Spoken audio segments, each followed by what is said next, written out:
guess we're starting. Has everything went okay, Brian? Good. Here. Jacob Johnson, Commissioner Precinct 4. Thank you. Hopefully that'll be the last you hear of us. Victor, it's all yours. Well, he's turned it over to you. He's turned it over to you. We're not here. So, good afternoon. Just a few housekeeping items. One is, don't touch the mics. Let's talk a little bit about speaker information. You know, though I'm coming up to the podium to speak, all of the mics that are on the table are active, and you don't need to come up here and speak if you don't want to. We do ask, though, that we've already done testing on the mics, and you don't need to move them because we can hear you from those mics, okay? You can tell that IT has told me exactly what I'm supposed to tell you guys. So if you parked in the Calhoun parking garage, then we had asked you all to bring your parking stubs. And Megan, or who's going to be doing, Lonnie is one of our members of our office is going to validate your parking for you.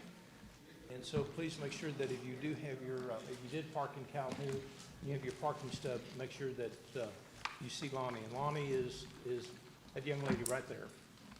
And then obviously there are refreshments that are in the back. So anytime during the 2 hours that we've allotted that we'll get you something, just go ahead and do that. And then finally, the restrooms. The restrooms, if you just simply walk down this hall, you've probably seen where the elevators are. Right before you get to the elevators, you'll see an area that's marked restrooms, and that's where they're at. So we want to welcome each and every one of you. Thank you for volunteering to be a part of the PDC. With that, I will turn this over to your chairman, Mr. Vanderbilt. Well, I appreciate that. Make sure we do have, those of us that are going to have a speaking role, have a little deal we're going to pass back and forth. Mr. Howell down at the end, can you hear me well enough with this? Okay. And so he has a little bit of a hearing impediment, so I want to make sure we do that for him. I don't think we'll do that if all of you that are going to have questions from the group. Is that okay, Pat, if it's just the primary speakers? But anyway, it's glad to have everybody here. I'd like to do something first that maybe is, we're here and we kind of know each other, but I'd love to hear something from each one of you. If you could describe yourself either in a word, a phrase, or a sentence, just one thing, just not much more than that. Not what you do necessarily or who you work for, but just something about yourself. So I'll start. Progressive. Progressive, okay? I'm a Hokie. Al Sines, born and raised in Fort Worth. Gosh, you put me on the spot. I'm a Fort Worth girl. I'm excited. Ready to go. All right. Purebred, Fort Worth, Texas Tech, Red Raider. Okay. Change. I love change. Al Bowling, Dallas Cowboys. I'm an elected official who aspires to no higher office than what I occupy today. I'm a LD Bell Blue Raider. All right, well, I'm the Arlington High Colt and the Red Raider and the Freezing Eagle. And he's not Stan Lynch, by the way. No, and I'm Alan Greer today. I'm filling in for Stan Lynch. Thank goodness. Grew up in Arlington, Sam Houston, and Texas Tech grad. Tarrant County is my 12th public agency employer. Tarrant County is my home since birth. So transportation and more transportation. Well, for me, I think particularly relative to this process, anybody that's ever been around me would describe me as kind of data-driven, process-driven, give me the facts, not the opinions. So that would be kind of the way I would describe myself for all this. But I also am an Arlington Colt, and I'd be lying if I didn't plug my university, University of Southern California. Victor, we had someone just walk in. We did. So can you want to? Actually, two, it looks like. We're just, in emoji as well, we're just ask for you to, in a sentence or a few words, just to describe something about yourself, not your business or who you work for or who appointed you to this, but just something about yourself of interest. I had to take my shoes off downstairs, so I lost my breath. I was appointed by Commissioner Johnson for the city of Lake Worth. Moji Haddad. I live in Arlington. I've lived there since '74. I'm a UT Arlington alum, and we have 4 children. They all went to UT as well. All right. Well, I appreciate all of that. The first part, and I won't be very long on this, but would talk about, we have a very short, as we've discussed before, compressed window to look through these. Our assignment is really not to reinvent the wheel, so to speak, and to do something super extraordinary. It is time sensitive, as I've mentioned, and it is very important, but it's literally to take a submittal list of projects from the various cities or lead agencies in this area and work with our consultants, with Friesen Nichols, in terms of the ranking of those projects, and to do so, almost $1.5 million worth of projects, to do so within about 2 months period of time with 3 meetings. So it's a very sensitive, tall order task time-wise, but it's not to get beyond the scope of things, and to remember that, as we've talked about, we're responsible for $200 million of the project submittals, not the countywide initiatives or the commission discretion. Those will come from them themselves and as they make decisions. But along the way, we may have some thoughts and recommendations. And so from my perspective, I would hopefully expect all of you to be very respectful but persistent in getting your thoughts out there. For those of you, you've all been appointed from a particular precinct or in some cases the county judge, and I would expect you to represent, because if you don't, no one else will, represent the interest of that precinct or of the county judge, bearing in mind that there's only so much to go around, and we also are charged with the task of doing that equally. I will be honest and say that's a bit challenging given the fact that 2 precincts have about 85% of the projects and the money, and the rest is in the other 2, but yet what we've got submitted before us has to be treated equally and fairly, and looking forward to you participating aggressively in discussion. Hopefully we'll be able to, and we do have a couple, I want to make sure and get back to them in a second, that we will be able to, not just to do so respectfully, but robustly, and please state your thoughts and opinions. Today is not really a project review day because we don't have, we've gotten the projects to us in bulk, but we will, as you'll see as we go through the presentation today, we will be hearing from our consultants about how they propose to rank these projects, what the criteria is. Understand today that will be really the first charge and test for us. I expect you to ask questions about that, and if people have a question or concern or a different way that we should perhaps think about a particular criteria or one that's not in our list, then by all means I want you to be able to do that. I will try, I want it to be a free-flowing discussion. Don't look for me to, I might referee if all of a sudden something gets a little too disjointed, but otherwise I expect you just to speak up. All of you, having talked to most of you with some conversation that we had, you're accomplished in your own right. Many of you have held public office or held it, and you are engaged in your communities. You know how to do this, so I'll just hopefully be a facilitator, but I do have, my background, as probably most of you know, is in transportation. I've created a state agency. I've been a commissioner at TxDOT. I've been a board member and a chair at NTTA. Honored that Moji succeeded me on that board. Been in a lot of scrapes and a lot of fights and fought hard for projects. This is thankfully not one of those really hard fights. So I expect us to have a good time doing this. So with that, we have 2, Stacy and Laura Hill, Mayor Hill, to what I asked you. Yeah, that's why I said both. 10 days. Yeah. But you're always referred sometimes to your office, Yes. no matter how long ago that might have been. In your case, it's just a few weeks. Yes. What I asked everybody to do is just in a sentence or a phrase or a word to describe something about yourself, not necessarily related to what you do or positions you're involved in, organizations you're in, just something about yourself. So people have done that around the room. You don't get the benefit of obviously hearing what they said, but it was all short, sweet, a few words. Did we share secrets? minutes, or was it? Yes, you did. So I'll just tell you something. So yes, I just got off of 14 years of service in the city of South Lake, and I was their mayor, but I was term limited. But something that's interesting about me is my husband and I own a very large ice cream truck company. The ones that go around and play music, Texas Ice Cream. We have a whole fleet of ice cream trucks. So if you ever need ice cream, I'm your person. Well, that's a good segue.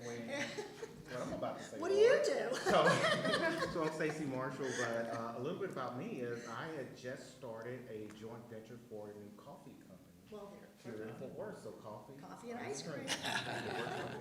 So That's great. we'll have to connect after this. Yes. All right, well, with that, I'm gonna turn it back over to the table over here with respect to the call for projects. And I need to walk this over to, Chris, you gonna be doing the speaking for the most part? Randy's got the next. That's what I thought. I think we got that.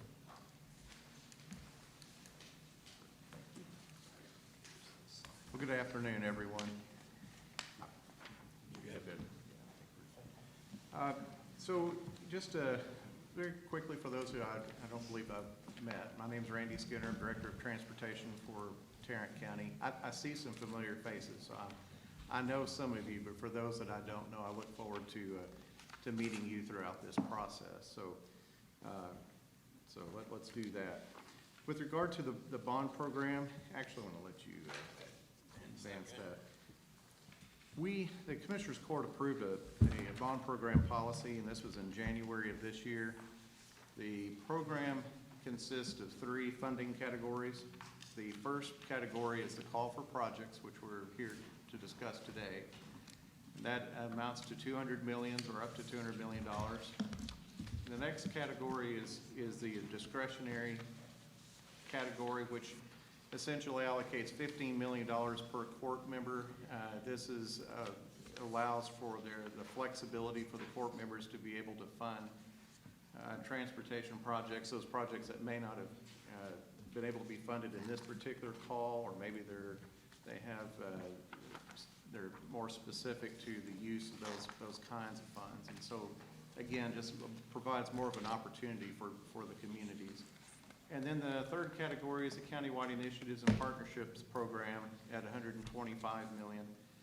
And this program is designed to address those larger scale, regional type projects that would usually are multi-jurisdictional and may have multiple funding sources. And so today our focus is on the call for projects. And in just a moment, we'll take a look at the fact that we've received nearly 200 projects so far in this request. So obviously these are projects that are important to the communities, and the communities felt like would be appropriate for a partnership with the county. And usually a lot of these projects tend to be your roadway improvement, your intersection improvements, things of that nature. And this is very similar to what the Tarrant County's 2006 bond program. This is almost identical in terms of this particular piece of it. And so you see here that the total project cost was $1.6 billion, and the county funding request was $760 million. So from this, we see that there's certainly a need for transportation improvements in the county. I would just point out too, and this is not really a surprise, anytime we have a program of this size, you're going to have questions that will come about from the cities. We had the same thing in 2006 for our other program. So what we did was we put together a frequently asked questions document. By the way, at your place, you should have the bond program policy and the FAQ document. And so this was an attempt to be able to answer some of the questions from the cities. And so between the bond program policy and the FAQs, these are documents that may help you in your assessment as we move through this and take a look at the projects in particular. I'm going to turn this over now to Chris. Before I do, I just want to mention that the county has acquired Friesen Nichols to assist us with this effort. Chris Bosco is our representative from Friesen Nichols. From our side of Transportation Services, we have Mike Delizio, who is our planning manager. And so Between the three of us, we'll be able to answer any questions, we'll help you with anything that we can, no matter what the request. If you need water, we'll go get it for you. Or if you have specific questions about the projects and the details, we'll leave that to you, Chris. So I'll get the water for you. But certainly, if you have any questions, let us know. And Chris, I'll hand it to you. Okay. So one of the things I wanted to point out is we had this handout here that is was kind of a side one, and this really relates to building upon what our final deliverable is going to be. And so there's a few, you'll see in the presentation we have several maps, but at the scale here it's difficult to read. So what we have here in this handout, there's a map of the projects countywide, what the different type of projects are based on what each lead agency submitted. Then we did a map per precinct. And the attempt there is that you'd be able to read those labels. Each of them are labeled per city. And then we've done these spreadsheets in the back give you a little bit of information about the type of project that's submitted, the costs that the lead agency submitted. And you'll see the second column there actually has a map label. So if you find a project, you want to see it on the map. For example, project in Fort Worth H9, you can look at the map within that given precinct. And the last bit of spreadsheet, it really breaks the cost down into every different category that the lead agency submitted. So what the goal here is, if you see this slide up here, is that we're going to be kind of building on this document and there's elements of this document that are still in the works. And so wanted to kind of go through, so it might spur some questions as we go through here of like what our end product's going to be related to the call. Yes? Can I ask a couple of things that might be helpful for the group? Is it possible to get this like delivered to everyone in an 11 by 17 format? You bet, yes. That would be easier to read it, I think. And then is it also possible that somehow that this could be put on like an interactive tool where you could like zoom in on something or? Yeah, well, we can do like a PDF where you'd be able to zoom in. Yeah, it'd be helpful if they could do that. Okay, I think. we'll do that.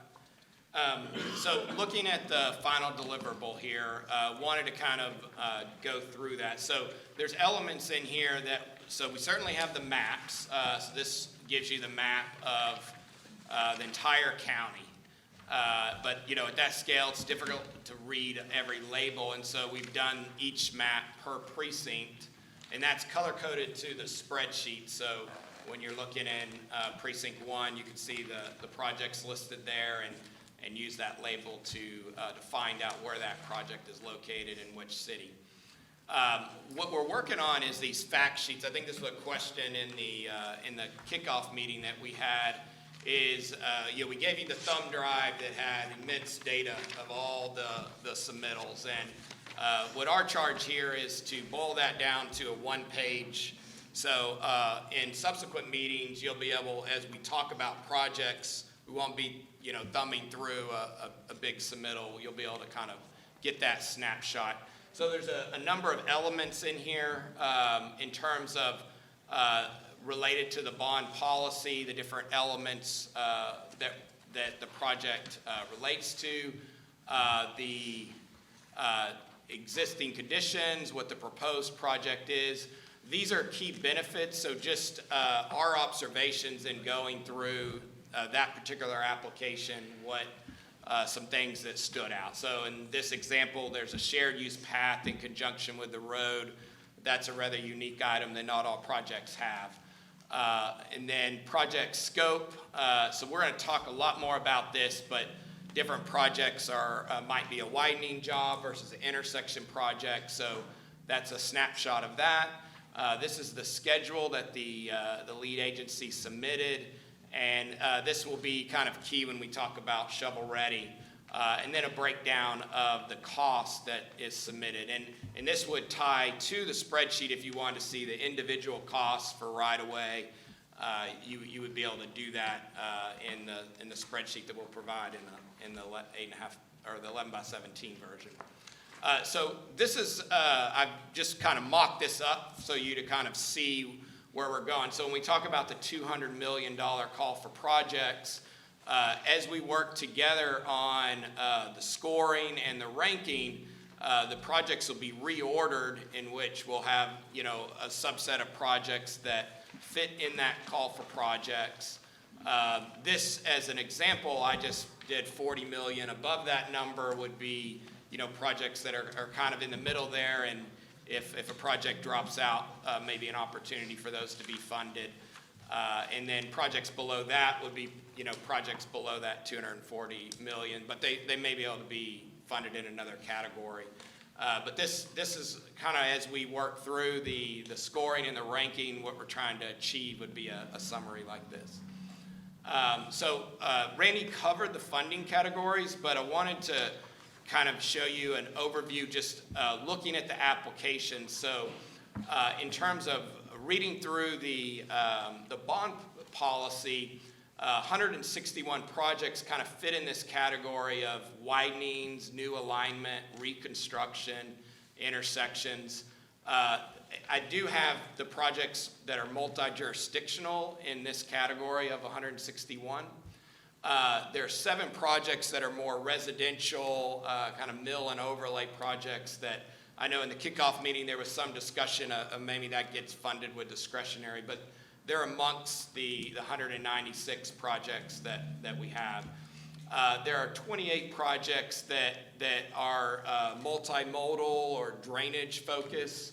But also, I know in the kickoff meeting there was discussion, maybe some of the multi-jurisdictional projects are in that category. So obviously there's a lot of funds in this category, so there would be other projects not submitted that could be part of those partnerships. But this is just a summary breakdown of the submittals that we have. And this is a question for Randy, but perhaps, but is the intent is on particularly the 2 that are in discretionary and countywide, to perhaps have the Commissioners Court weigh in on that before we start looking at the projects? Sure, and then, just to clarify, obviously, all of the projects that are submitted here, even the call for projects, ultimately, the list will be approved by the Commissioners Court. But these other 2 categories really are to be looked at and handled separately. It'll be coordination with the court members and the Commissioners Court with regard to which projects would be included in those categories. So translated, I'm a car dealer, so I might make those kind of translations. I apologize. But those that look like they're in discretionary or in countywide, again, a policy discussion with the Commissioners Court and decision, but those would probably not be projects that we would rank. Are you thinking, or are we going to actually look at those projects? It's in consideration of their time. Sure. This is, we could certainly look at maybe removing those projects in terms, not really removing them, but setting them aside so that we can focus on the 161. But we may want to get some feedback to you from the committee with regard to that. Okay. Yeah. I think one of the key things is as we go through the evaluation criteria, some of those projects in those 2 categories, may not weigh as much, when you start ranking them as compared to those 161. Still valuable projects, but when you're looking at safety, capacity, that's why we're kind of pointing that out as wanting to get further guidance from the court on. And I would just also add that as we go through this and we take a look a little more specifically at what those projects are, that may kind of help guide some of our thought process on it. One of the other things I wanted to point out, I should have did at the beginning, in the last page of that handout, we actually did some definitions. So this is not a fully comprehensive list. I intend to add to it, but what we basically did is went through the presentation and some of the comments around like mill and overlay. What does that really mean? Certainly if you have a question, just ask it, or it might be on this list as well. Mr. Chairman, can I ask a question? Yes. So the drainage is not going to be included in the 200 million, but it will be in the 125? So the way, I got a slide to cover that. There was 9 drainage projects submitted, and the policy discussed drainage related to a roadway. And so of that 9, there's a couple that have a direct relation to the roadway. The other 7 projects are more like neighborhood drainage, and so we wanted to get input from the court on how to evaluate those. I guess as a committee, if there are drainage projects submitted, we should not consider it, I guess that's my question, in our 200 million, am I correct? What we want to do is, in the meeting on the 8th with the court, we wanted to kind of get that guidance from them, but that is what we're thinking at the moment, that specifically those that are really a drainage project in nature versus a roadway with a heavy drainage component. Thank you. Mr. Chairman, I wonder, would it be within the purview of this group to consider projects or phase projects different than what's submitted? You've got some pretty large ticket projects in here that maybe you would want to consider a phased approach or some sort of other participation amount. I just don't know if that would be within this group's. Yeah, I think that's a subject for discussion, for sure. I'll put it on the board. Let's go note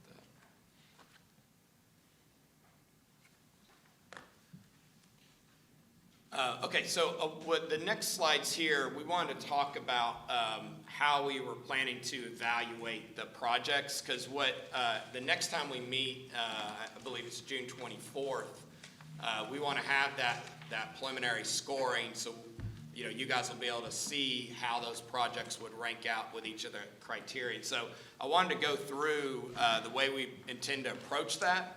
And then if it has spurred any questions or any other ideas around that approach. So this was the different criteria, and I put the kind of the policy goals from the policy statement, and you can see the relationship there. But we talked about these in the kickoff meeting: congestion mitigation, air quality, safety enhancement, strategically significant, shovel-ready, connectivity, and then quality and balance. So I was going to go through each one of these and kind of talk to you about how we plan to evaluate these, and so that we could bring back at the next meeting. Can I, one more, just to add this, and I apologize, I don't talk this much, I promised I wouldn't, but here I am.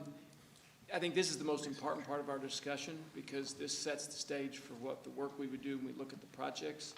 And obviously, we're going to get information to you over the course of the next month, so you'll have homework. One more thing on the board, we can schedule another meeting in here if we need that, if you believe we do, and I think that may be likely. But this is the key category for today, is how you feel about these scoring criteria here, what we do, so. Yeah, that it's very key for us, because the next month of effort in preparing for our next meeting is really all about this. And then the key is getting input from you guys at that, so we can work towards being able to finalize that at the end of July. So on congestion mitigation and air quality, this is specifically related to the intersection projects. And you might note from the agenda, we kind of flipped the order a little bit in terms of we're going to go how we approached it, and then we're going to go and talk about the projects that were submitted. So in terms of congestion mitigation, so clearly we got a lot of good intersection projects. These projects score very favorably in this category, because you can have a really significant impact with additional turn lanes. So this is a little different than a roadway segment in that you really have to review every direction of traffic. And so in this case, we're going to reach out to the applicants, and if they have turning movement counts at those intersections, we're going to put that in a planning level model like you see on the image. And that will really allow us to evaluate kind of a before and after that there's an improvement in the intersection and adding turn lanes. We anticipate that a few of the projects may not have turning movement counts, and then we'll be making an assessment of just based on the volumes that we do have. We may not know exactly how many are turning left, but we'll have to kind of make that at a planning level. But generally, looking at the intersections that were submitted, these are highly congested intersections, so we anticipate that the lead agencies probably have some data on those, over the last few years. So any questions on the intersections? I was going to kind of walk through each one of them. It might be best to do questions per category. Yes, sir. So what, there's a bunch of green and. Yeah. What is all that? So this is what's called a synchro model, and you're basically creating a model of the intersection. So what we can do is, like, let's say it's an intersection with no turn lanes. The model will tell you, where it's failing. And then if the lead agency said, hey, we're going to add a left turn lane, we put that in the model and you'll see a benefit. And that benefit will allow us to compare with each of the projects submitted. So meaning how much people are delayed.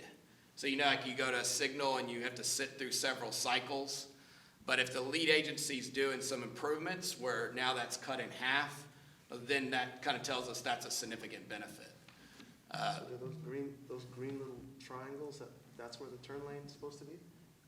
Yes, yeah. So what this is kind of showing, these green triangles, is like if you have a free right turn.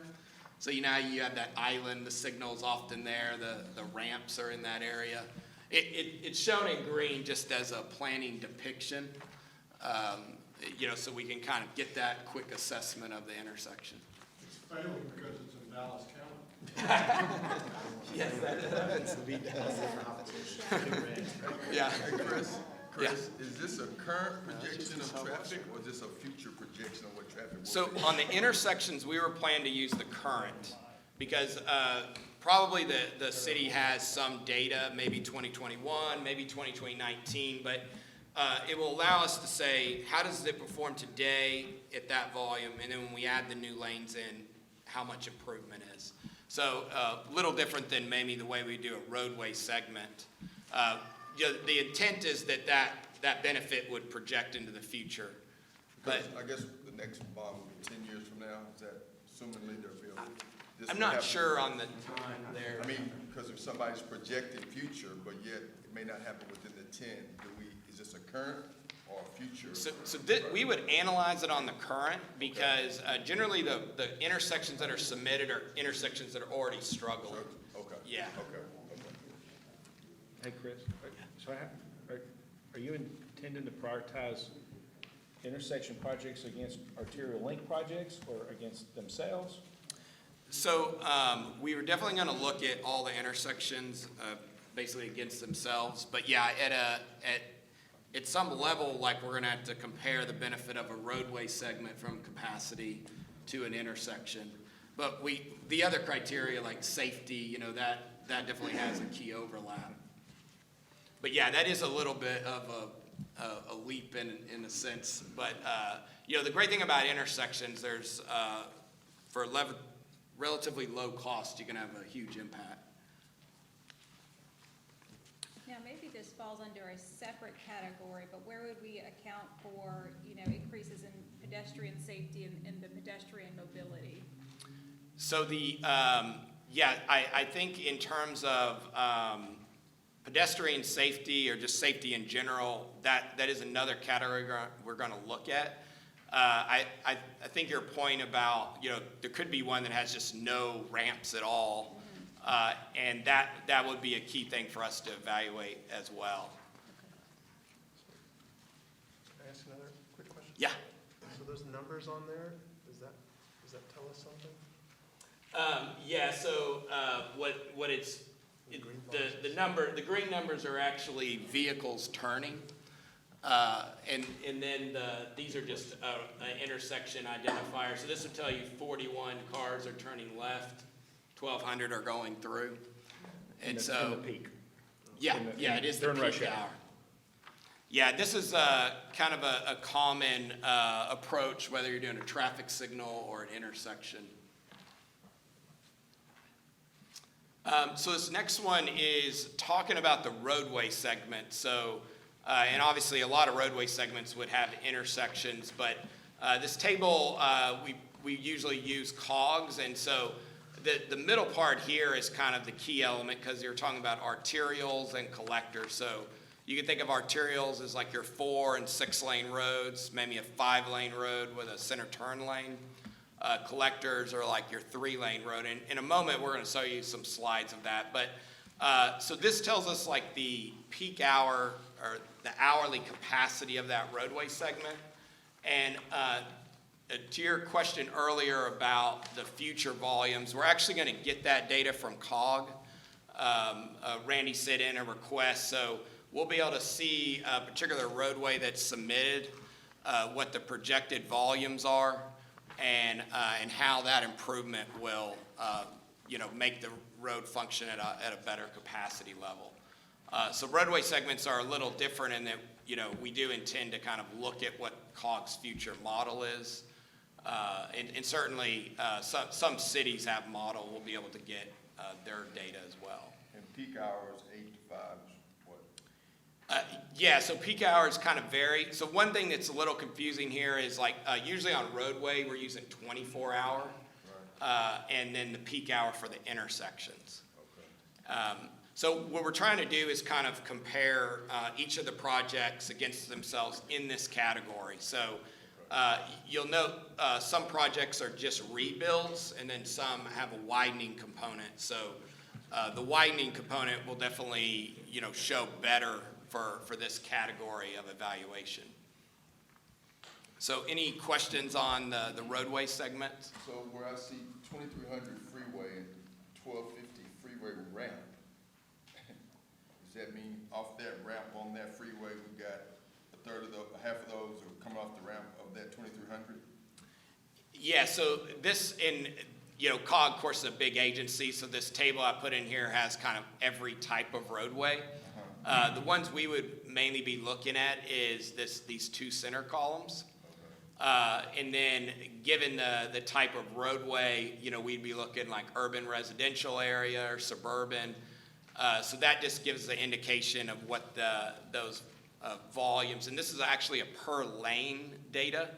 So if we're evaluating a 4 lane or a 6 lane, then we'd be multiplying it by that number to get the overall capacity. Yeah, let me make a clarification. We're showing these exhibits as some of the data that we will use to address the 4 bullets that are over there. So what I think the committee really needs to look at is we're using capacity, we're looking at the build year and the volume of that capacity, then we're looking at a future 20-year that we can pull from COG, which is this data you see, and then really this performance improvements, which what can it do today? Can 500 cars turn left, and when we add the turn lane now, we can get 1,000. That's the kind of thing we're looking at as performance improvement. So like the last graph, that's just an example of an intersection in North Texas showing what they can do. We will apply that to each of these individual projects to determine what is the benefit then. So what we're really saying is, do you believe that looking at this capacity, a future build, and the performance of how that gets better is a good criteria to evaluate those intersections on? Don't worry, don't get caught up on the numbers, because the numbers are all over the place. This guy likes numbers. The main thing is, are we using that, is that the right criteria that you see as a good way to evaluate that intersection? So we'll have a baseline though to compare. Yeah, we'll have a comparison of what makes a good intersection, what makes a bad intersection, how much is the improvement, and that will be how we'll evaluate each of those. So I don't understand the difference between capacity improvement and performance improvement. Yeah, I use the term performance, but what I'm saying is like the existing road, let's say it's a 4-lane road, and we know how much volume's on that road, so we would know, hey, it's near capacity or maybe at capacity. And then if the lead agency's submitting it to widen, and then we could say, okay, that had this type of performance improvement. In terms of like we lowered that, more cars can get through, we can serve more people. So that's kind of the thinking around that. So, I mean, we use the term level of service, but, we'll be applying that from a numerical standpoint. Any other questions on this category? So the next one is safety. And so the there's a lot of good data around, accidents, the manner or the type of accident. And so we're pulling this per roadway. So this, you can see, is a roadway segment, happens to be in the Lubbock area. And it, it tells you how many accidents have happened along that corridor. And then whether it was a fatality accident, an injury accident, or maybe a property damage accident. So we're currently pulling this data on all the projects submitted, and that way we can evaluate, if it's a particular location with a lot of fatalities, or maybe it's just the location that has a lot of fender benders, so it's still valuable. So being able to kind of look at that on a project-by-project basis. That way we can, this will apply to intersections, to roadways, but there's a lot of good data on that, and we plan to, this map has a lot of data shown in it, but being able to kind of give you a heat map, you'll be able to see kind of the hot spots throughout each precinct. So where does cyclists and pedestrians come in? Yeah. Yeah, so this is a very traffic-focused data here. Some of the lead agencies have pointed out, pedestrian concerns around that. I think in terms of a lot of the pedestrian elements is there might be a roadway in which there's no sidewalks existing, and so that improvement's actually going to upgrade the pedestrian system there. So that will be a key thing for us to value. It's just not number driven. It'll be more, just driven by the change of the type of project. And cyclists? Yeah, so there are some trail projects that serve cyclists. A couple of projects did submit where they would have a bike lane, or like that example I showed out of shared use.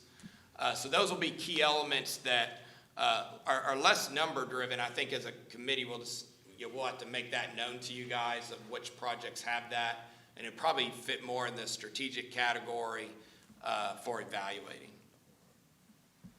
Can I ask another quick one about the previous slide? Yeah.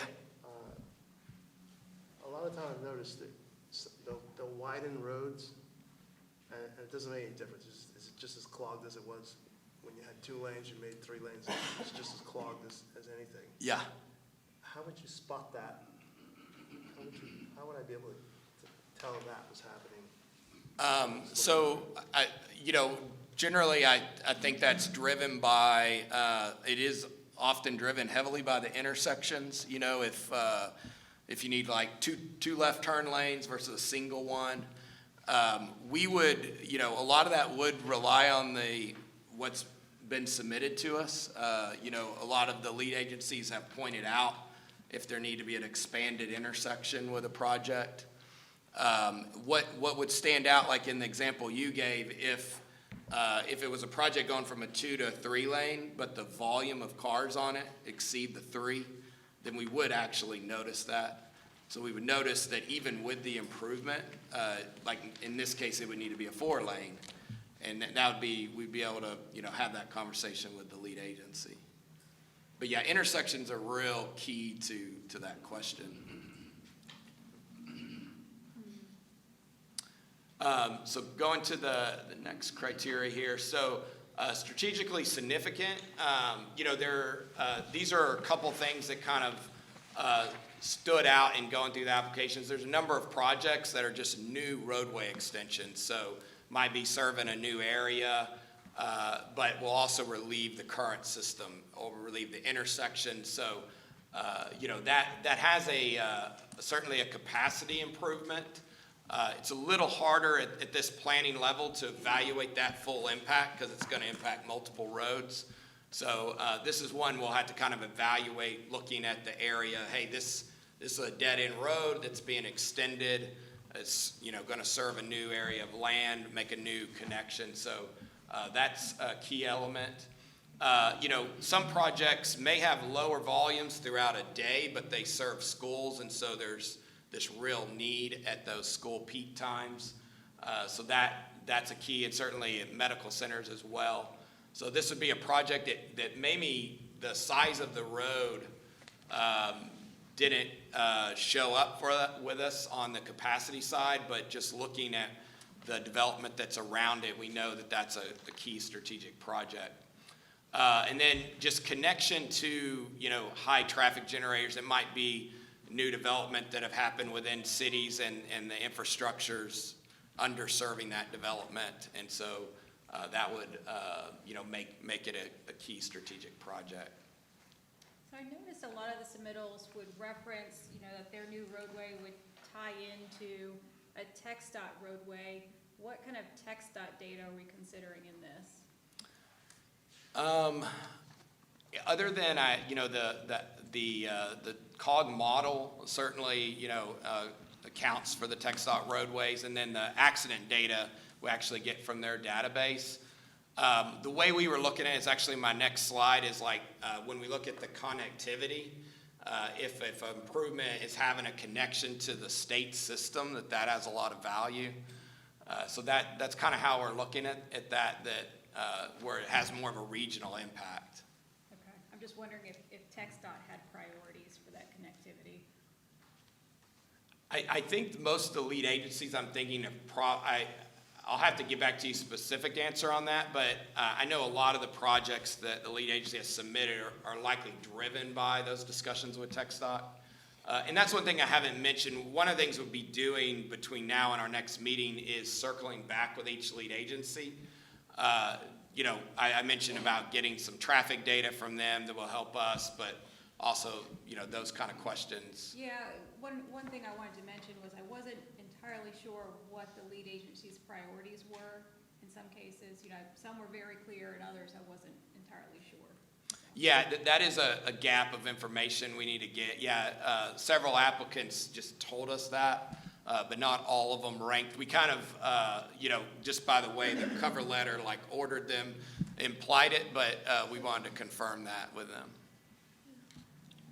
This is also a category that's good for you to provide input, because this isn't one that's driven by numbers. So if there was something that you saw that was strategically, sensitive or significant to you, that you think these projects ought to do, this is a category that you could put some of that in. I see you shaking. You know I got one. Well, I didn't hear anything about grade separations, because how that impacts the traffic. I mean, intersections, railroads, I think we're lacking, or so I thought, across the county. Yes, and there are several lead agency road submittal that have, grade separations with railroads and, certainly bridge replacements. And so there are some of those projects that have been submitted. There wasn't any that are like an interchange with TxDOT in this category. But the railroads, there definitely is several that are. Well, I just know in some cities, when I'm in, there are intersections where it could really cause the flow of traffic to go a lot. When it's really heavy, peak hours, you can't move. Yeah. But with grade separation over, you really could. And I just wonder, I know there are a few in here, but where do you rank that? Do you rank that under safety, congestion, air quality? Because it impacts all of them. Yeah, it really would impact all of them. I think in the 196 we got, we don't have that level of interchange, but I know that with the countywide initiatives, there's some discussion around, it might be partnerships with TxDOT that could include some interchange type project. As a railroad, that's for sure. Yeah. There are definitely railroad grade separations. I know there are, yeah. but I mean, they don't pay for them. Right, yeah, but that kind of intersection would probably, it's not in these current submittals, so that might have to be, another project that's identified. Okay. Chris, maybe adding on to that point, so when you bring back your first cut, I mean, some of these roads have a lot different cost to them for the same benefit. Is there a benefit cost that's allocated across that? The way I was thinking of the initial evaluation was going to be all on technical review and, certainly these different elements here. And then I thought when we have our next meeting, you were talking about like phasing, that could be like the next iteration of it. But we wanted to, not, like a project might be expensive but have a tremendous amount of value. So our first cut was just to rank them based on what's been provided to us. But I know that's a thing we did in the last bond, the 06 bond. We did like a cost benefit. It wasn't part of the criteria, but it was just to provide that information. So we definitely intend to do that. I would just add probably workforce center connectivity. Okay. Meacham, Blue Mound, all the tilt wall and warehouses that are popping up. So I would probably add that workforce Okay, center connectivity. yep. That's a good one.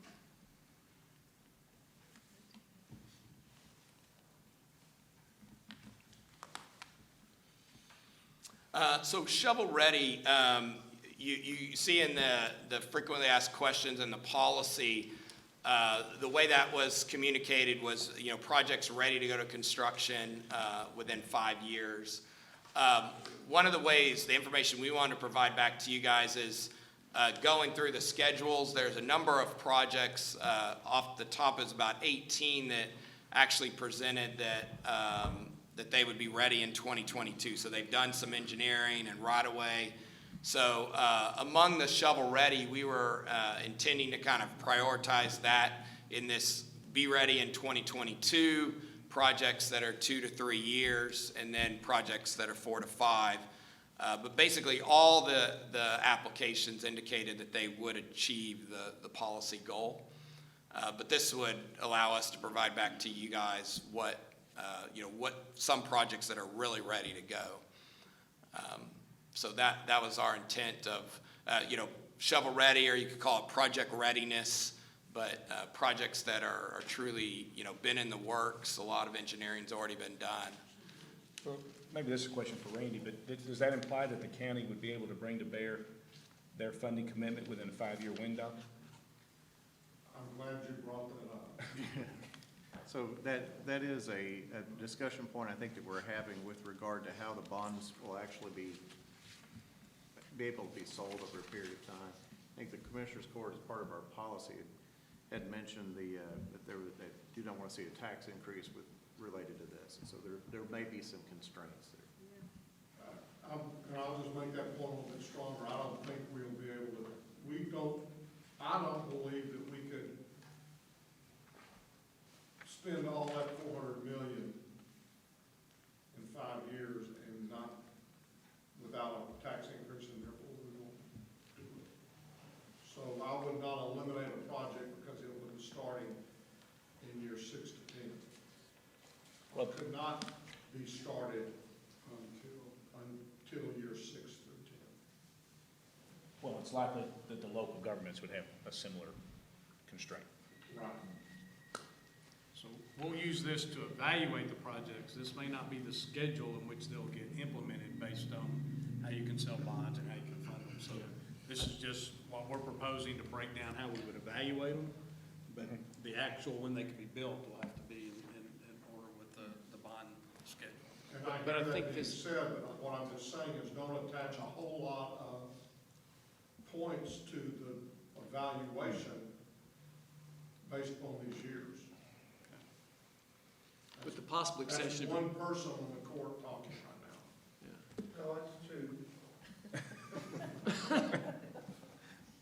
with the possible exception of the projects need to be identified if they really are speculative. They've got a lot of things. If they discover something that's got a lot of challenges to actually get out at all, then that's a different story. It may be very valuable, but it may be a challenge. Yeah, and one note, in the 2006 bond, that was an evaluation criteria, but at the end, it was actually put at a 0 rating. So it was kind of evaluated, but then, that committee decided to not have that be a determiner.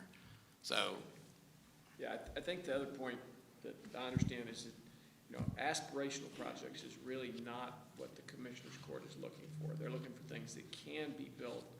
In the last window, correct me if I'm wrong, Judge or Commissioners, took about 10, 11 years to actually get the projects all out that could be done. But We're still spending them. yeah, but aspirational, that's, you gotta stamp it that way. If it's not really baked, we could get. yeah. Did somebody say grapevine?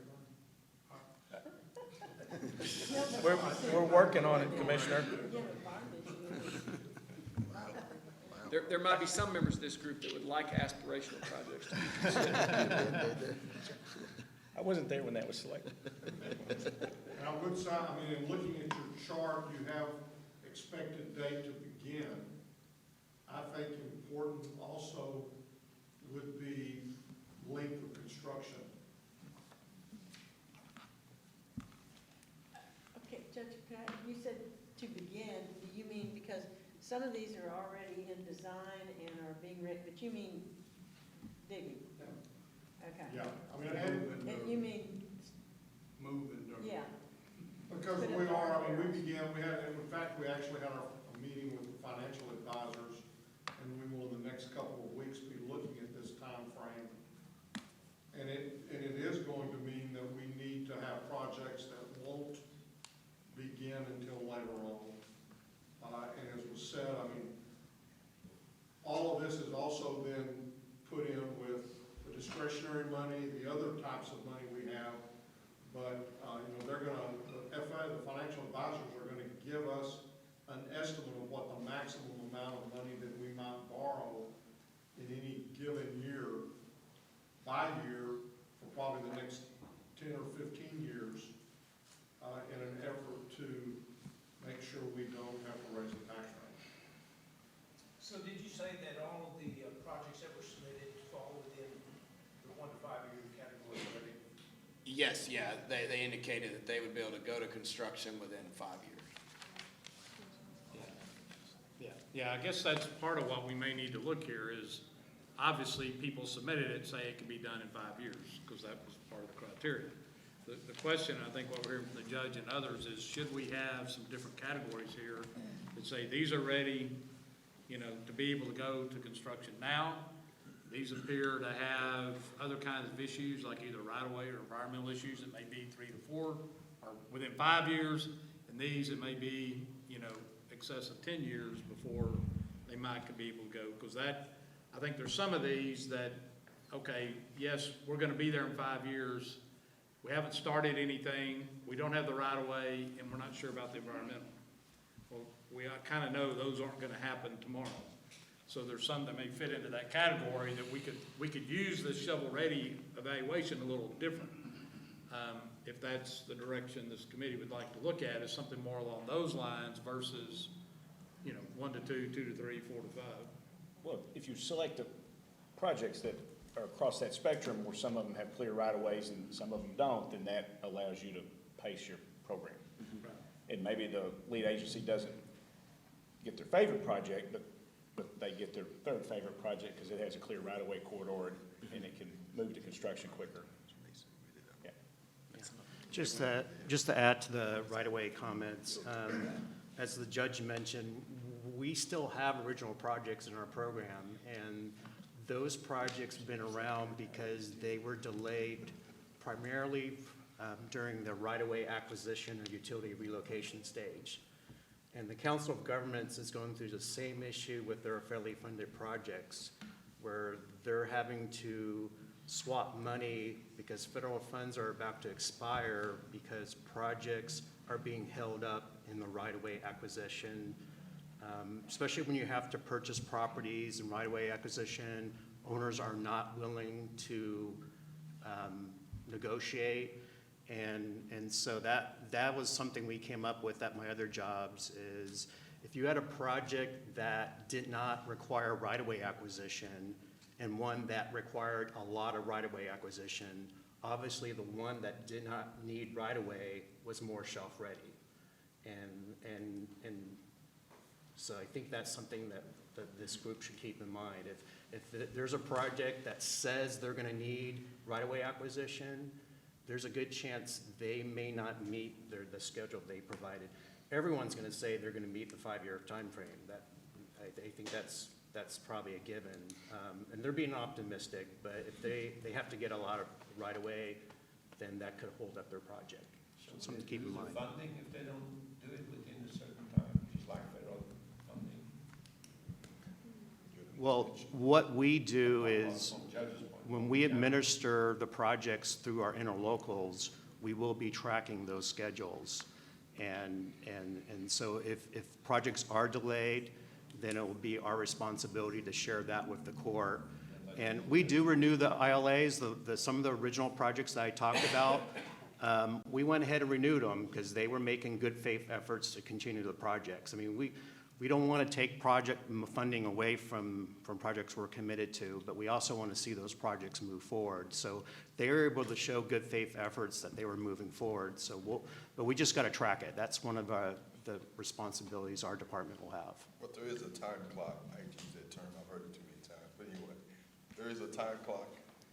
Well, the time clock is the schedule that the lead agencies give us. And so when we monitor those projects and we see a project that hasn't started based on their own schedule they provided, then we start asking the questions. Yeah, and I will tell you, when they're not meeting their schedule is because of right-of-way acquisition delays.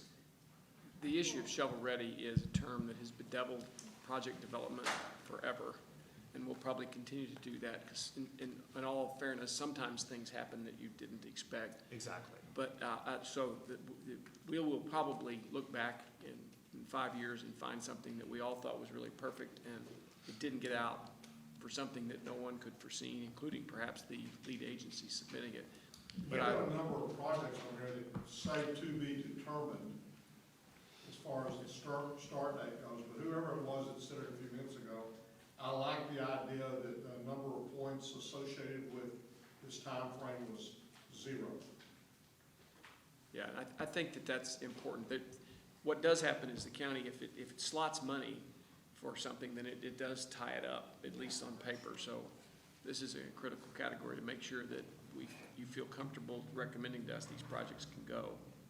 Well, I We think it feel should be noted too that, especially when we're talking about right-of-way and utility relocations, often these projects are left to the municipalities because they're the only ones who can build these. Often we don't get left with the easy projects. So that kind of goes into these decisions as well. Yeah.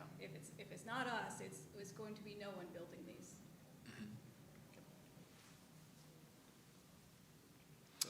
Try to draw a resolution to this item. I mean, I think we've seen before, maybe it gets a weighting criteria or not, but do we want something in this evaluation to be tied to right-of-way, utilities, and,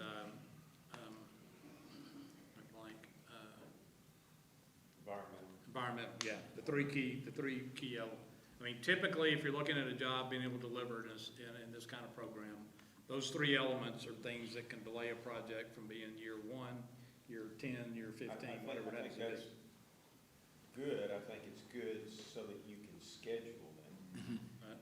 Like, you could have a category here, projects projected to be ready 5 to 10 years. But as you've already, the judge has already pointed out, they can't do everything all at once, and it's not all gonna be ready at once. So I think we need the information, and I think from what Mike said, that's true. Right-of-way usually drives when you're ready. So. Yeah, and what I want to make sure is we agree to that, because when we go back to these applicants, they all said they'd be done in 5 years. Well, somebody's got to make a determination that we don't believe, based on what you submitted, that it's going to be in an early batch of the 5 years because of these issues. They may know that, hey, it's one landowner, and he's ready to give me the land tomorrow. We don't know that. But, those are the kinds of questions we can ask, which is different criteria than what we proposed up here. So I don't know, Greg, you mentioned kind of spreading it out. We could spread it out some, we could base it on these Well, you other. can leave it just like this if you want to, but I mean, you just pointed out something. There may only be one right-of-way they need, Right. but there may be 15 or 20. Right. And so I think that's a different horse you're riding on if you're trying to get 15 or 20 versus you're trying to get one.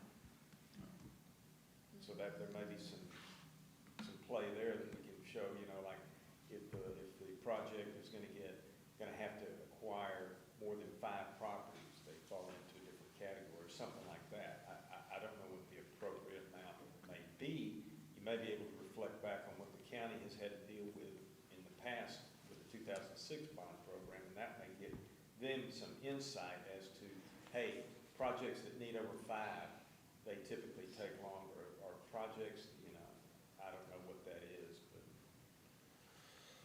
Well, There's no doubt that right-of-way acquisition, it can be really significant as far as the duration of the project. Yeah.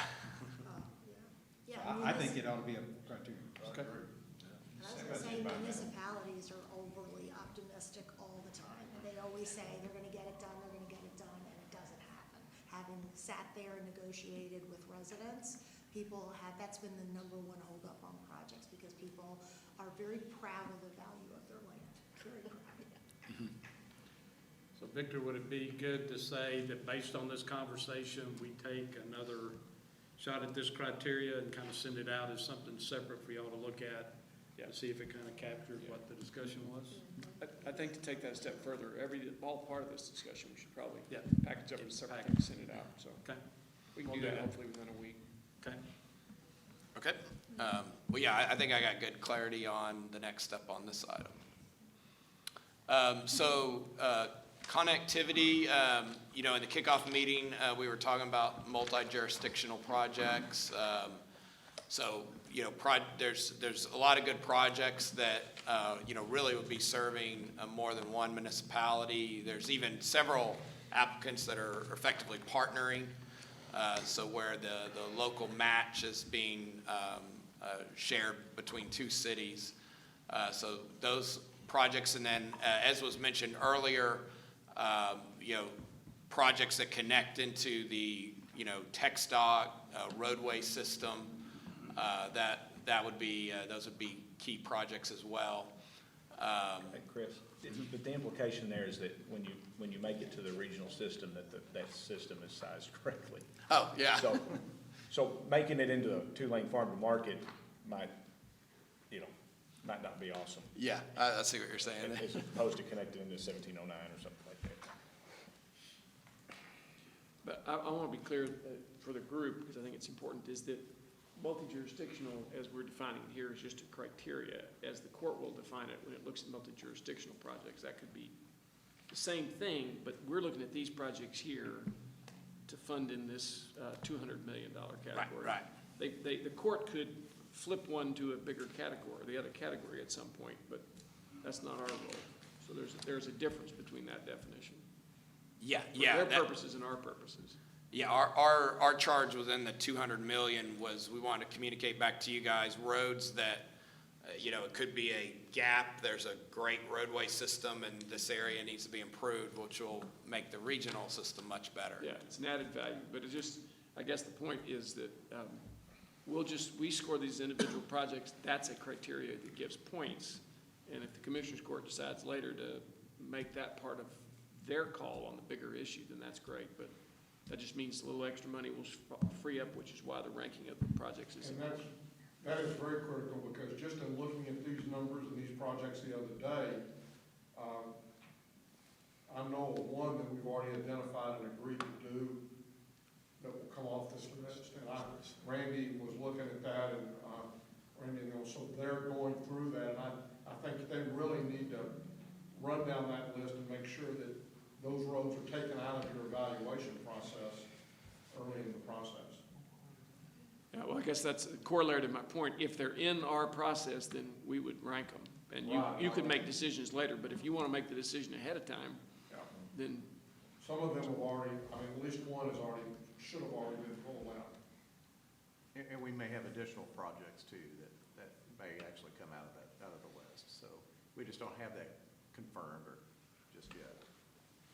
Chris, on the connectivity Yes. project, I wouldn't limit it to TxDOT because we have other roads such as 360 and Chisholm Trail that are not TxDOT, they're NTTA roads, so it should be a possibility. Yeah, that makes sense. Translated NTTA roads. That's correct. I got that. Yeah, just to echo on that comment and what Brian mentioned, in my other jobs, each state, they have a hierarchy of different state highways. And so the way we did it in some of our other programs, if it was promoting connectivity to an interstate, then that got the highest points. If it was connecting to a US highway, and then got some points, and then a state highway, and then the farm to market, ranch market roads were still given points, but not as much. And You know, right now, the Council of Government is really focusing on the national highway system, which is the interstates and a lot of the US highways, because they have to show that they're meeting federal performance measures. So that's why we kind of gave those connectivity to those types of highways a little bit higher.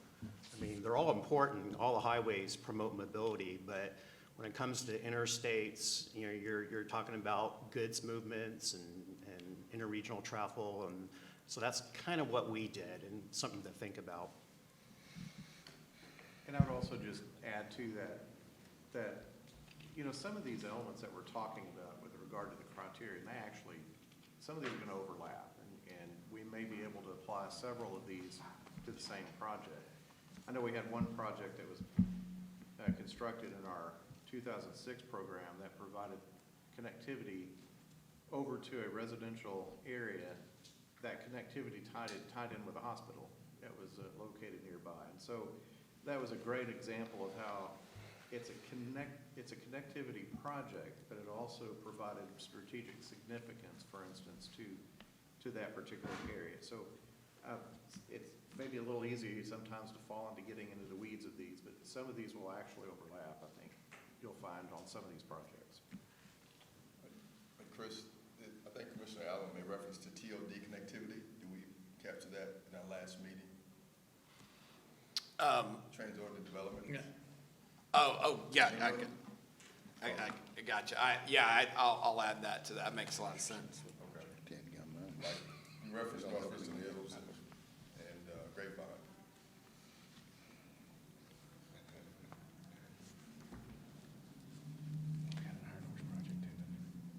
So I think we've already kind of covered it, but I was just highlighting a few of the projects that actually kind of multiple cities submitted, but it has kind of a linear that serves multiple cities. But I think we kind of cover that point. You know, like say this one in Watauga that actually, you know, connects through Watauga, connects North Richland Hills and Fort Worth, has that multi-jurisdictional focus. So equity and balance. So we talked about this, and what our approach to this was going to be is providing, as we've kind of done each of the criteria, and I heard questions earlier about, you know, let's say a roadway project that has a lot of pedestrian focus. So what our intent is to provide, like, so what would, you know, are we serving all the communities that submitted projects, what that breakdown would be, and then the broad range of projects, so that we have, you know, some pedestrian elements included in the projects we have. This one, I think, is not necessarily a set, you know, analytical approach to it, other than for us to do the other categories of ranking and then present to you guys how that is looking from a balance standpoint, and then we can kind of talk through each of those projects. Whether they might be funded in one of the other categories like we were talking about, or stay within the 200 million category. So any other questions on the evaluation? That kind of hit all the different elements. And so the way we were going to approach this is do an evaluation within each of these categories, and then we could talk about how those categories are weighted, and that will roll up into the comprehensive list based on that weighting. So if the determination is that shovel-ready is 0, we will still have the valuation, but it just won't play into the final ranking. I've got a question regarding the congestion mitigation and air quality. If I understood you correctly, you said the traffic flow was obviously based on current, but growth, that will be integrated within the growth of the area, the anticipated growth of the traffic, therefore increased traffic flow. Will that be included in the congestion mitigation? So what we were doing is the roadways, for sure we were planning to do it that way. On the intersections, because the intersections are so impacted by how that traffic is distributed, we were planning to use the traffic pattern that exists today and just compare the operation of that signal today and then the operation with the improvement. So roadways are much easier to say, okay, if we project that traffic 20 years into the future, will this project still have a lot of value? The intersections become a little more challenging because now you're starting to have a lot of assumptions, both the assumption of growth, but then how, which. I understand your challenge. I just want to give you an example. If you think about North Tarrant County and the Alliance here. Yeah. That got the cart before the horse there, so, yeah, we just want to make sure that we've got, as much, as reasonably as we can, anticipated the growth. Yeah, yeah. Have that identified. Yeah, and that's definitely the way we were planning to do the road. And, you know, we can apply a growth rate to the intersections, but it starts to, you know, how good of assumption is that? Because if left turns might grow, but the through doesn't, it really changed. So there starts to be a lot of assumptions there. But to your point on the roadway segments, for sure, we want to see how that's why we're, you know, wanting to get the information from COG's model. Chris, question. Yeah. On the submittal summary, lead agency that they submitted, the column that says limits, I'm assuming that means city limits. Right? Yeah, It what I just have says down there limits. is limits is actually the limit of the project, so the start and end. Now, there are several that said our project starts from Hewlin Street and goes to the city limits. Right. So that, you know, so some of them would start on one street and end on another. So we just took that from the applications, the limits of the project. Okay, not city limits. Right, but I'm saying Some some applicants have a project that goes to the city limits. Okay, But yeah, not all of them do go to the city limit line. okay. Yeah, Andre, a lot of the projects will stop mid-block, because that's where the city's limit is. Right, And okay. You hate to see that, because then you have a gap. The limits, it just says limits. But that's, so yeah, I was that's, thinking city. that's Okay. very common. I can clarify that in Yeah. future ones. We could just do, you know, begin and end type of thing to clarify that. All right. So this next group of slides, you know, in the kickoff meeting, we had a little bit of stats on the lead agency submittals. So wanted to go a little more, and the goal here is that when we get you the 11 by 17 here, as you're looking at our terminology here, that it will help kind of go through each of these projects. So to kind of start with the information we have. So this is the broader spreadsheet that we were talking about doing in a more readable format. We did zoom in a little bit on the handouts you have there, but I think at the 11 by 17. You did it on purpose. You did it so we could read it. Yeah. I'm going to zoom in a little bit. But so one of the things is like the project type. We've kind of touched on this a little bit, but you know, some of these are actually referring to the classification of the road. So whether it's arterial or collector, others might say a drainage project or a pedestrian project. And so I wanted to kind of point to this. I grabbed this just for example's sake. This happens to be Colleyville's thoroughfare plan, but you can see here the principal arterial, it happens to be State Highway 26, so you can get an idea. And when we're talking about arterials, we're talking about, in this case, the yellow roads, you know, typically go for a longer distance and are connecting to that, the more regional transportation system. Whereas the collectors shown here in green are really going to each of the neighborhoods and are the roadways feeding the arterials. And so this is gives you an example. We just want you to kind of see the different types of roads. So, you know, you have a 5-lane road that you see common in more, you know, commercial areas, more of a boulevard section, 4-lane, and then some of the larger facilities, like say Hewlin Street would be 6-lane boulevard. But that's when we use the term arterials, that's what we're referring to. And here's just a picture of and so the one thing to note here, not a lot of driveways, boulevard section, we're really trying to connect to the regional transportation system with these type projects. Collectors, most of those that have been submitted are these 3-lane type projects, so it might be a 2-lane road. There's a lot of turns, and so they're wanting to get that 3rd lane in there. In some cases, a 4-lane undivided. This section's a lot less popular these days because it's kind of an accident-prone type of section, but that's often what we're talking about when we're saying collectors is it's connecting the neighborhoods to the arterials. So here would be an example. So there might be a few driveways, but it's really connecting these residential neighborhoods. And then, of course, residential, I know we were talking about a lot of these projects might get funded in other categories, but typically 2-lane parking type scenario, just serving a local neighborhood.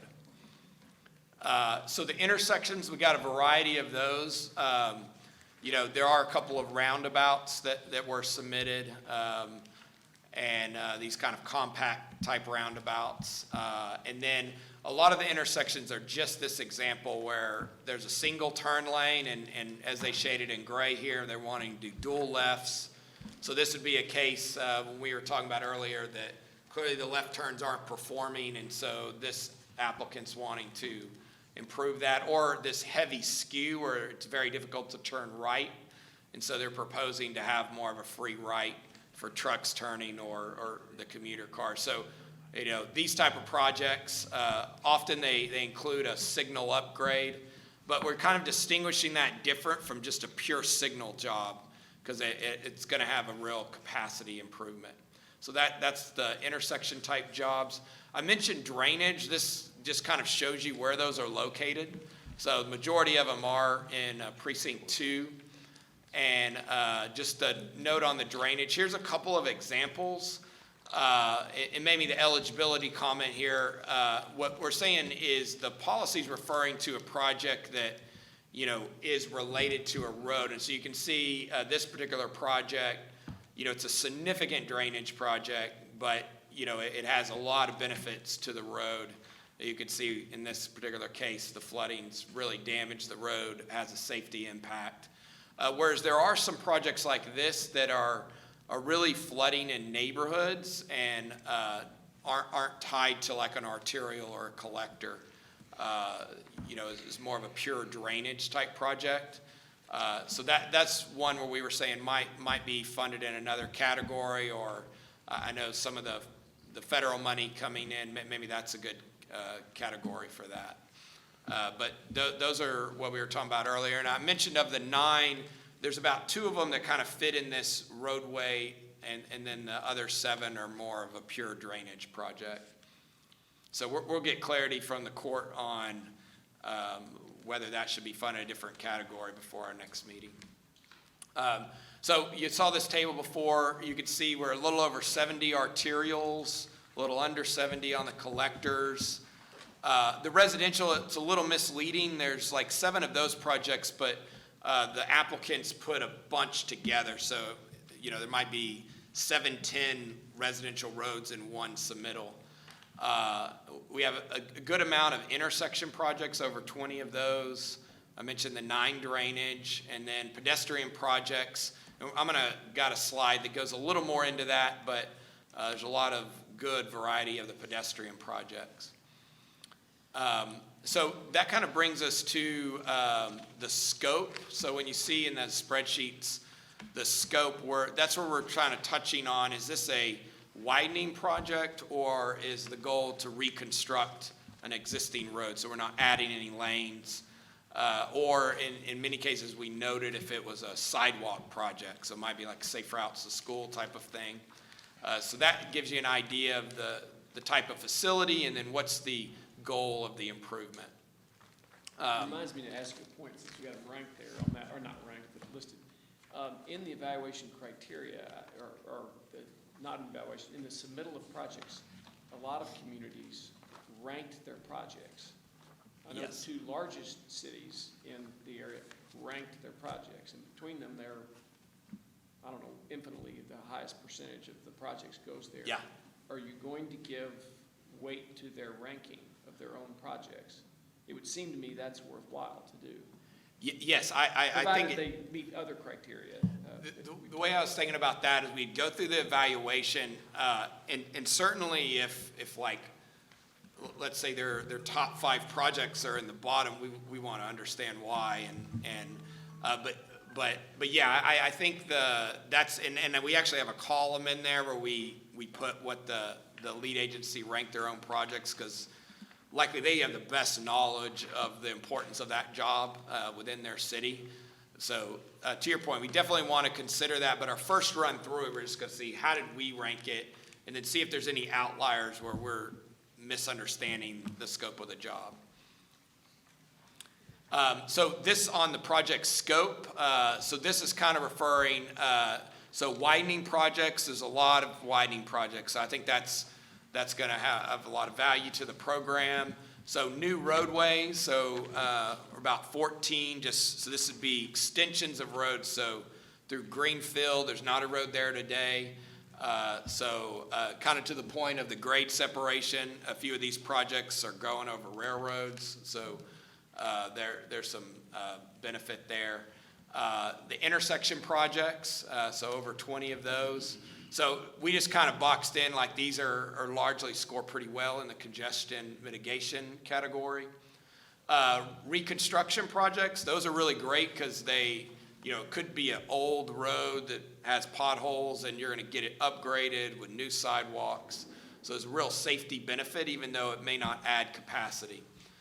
There's a lot of signal projects, and much like the residential, these got bundled where there'd be a lot of locations in one submittal. But certainly has a safety benefit when you have an area that needs a signal. And then mill and overlay, there's a handful of these jobs, and so kind of to distinguish that, you're not really rebuilding the full road, you're kind of dealing with the top surface of the road. So it does make it better for drivability, but doesn't have as much of life to it. There'll be more ongoing maintenance of that type of project. There's a few streetscape jobs, so these, support like mixed-use development, so they definitely have that pedestrian component to it. So real briefly, there's a lot of text here, but the deal I guess I want you to see here is on the reconstruction and widening, as well as the reconstruction, there's a lot of value here because you're getting, fully developed drainage in many cases, all new sidewalks. A lot of these roads were built at a later standard, and so the cities are constantly upgrading the standard of construction, which makes them safer. And then there's a lot of life to it, so the investment really goes a long way. And whereas like a mill and overlay type project, there is an immediate benefit, but it has a shorter life before they'll have to mill and overlay that again. That kind of characterize that. So here's kind of example of a streetscape. You can see the real goal is with that mixed-use development, the pedestrian elements. So it has really kind of fits in that category. So Chris, so you've got projects in there where the agencies just asked to have existing street rebuilt? Yeah, so there's several that were, they're basically want to mill the top 2 inches and replace. But even the reconstructions, there's reconstructions that are. Yes, yeah, there is a fair amount that's just reconstructing the road as it is. So they're not a bar ditch road that then goes to an urban road that has the sidewalks. Okay. Right, yeah, so it would, but there is, in many of those cases, there's, it's a road that needs to be rebuilt. But yeah, and that's where I think as we evaluate, those won't have as high a scoring in the capacity side, but could score very well on safety.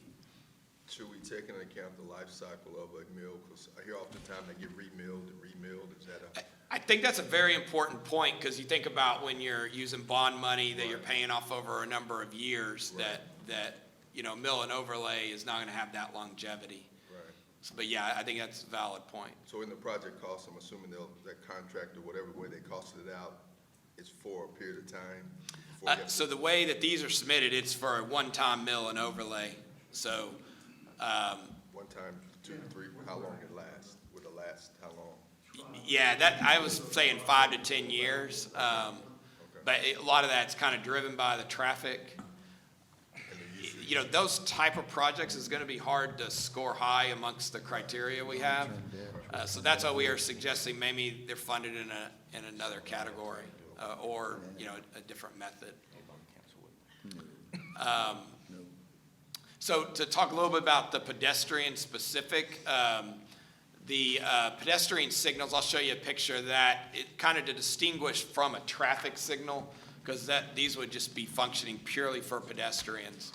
There's two really good projects that are significant in a pedestrian bridge. This is adjacent to UTA, and then a railroad crossing in downtown Arlington. So these are really key projects. They're, but you know, maybe they would be great in the county-wide initiative because they have a great benefit, but yeah, from a safety standpoint.